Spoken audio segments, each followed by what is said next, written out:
یہ شخص عقل رکھنے والا ہے۔ والعاجز، اور بیوقوف کون ہے؟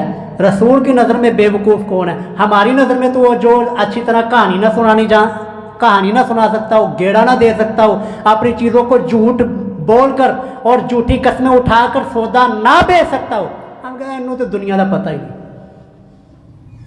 یہ تو بیچارہ سیدھا جہا بندہ ہے، ہم یہی کہتے ہیں۔ رسول کس کو کہہ رہے؟ والعاجز، بے وقوف وہ شخص ہے، من اتبع نفسہ ہواہا، جو اپنی نفس کی خواہشات کی پیروی کرتا ہے، وتمنا علی اللہ، اور اللہ کے اوپر توکل کرتا ہے، کوئی نہیں، اللہ بشکے سی، اللہ بڑا غفور رحیم ہے، اللہ نے سارا نو معافی کر دینا ہے۔ رسول فرماتے ہیں یہ ایسا شخص بے وقوف ہے، اس کو پتہ ہی نہیں ہے کہ اللہ کے جذبات کیا ہیں۔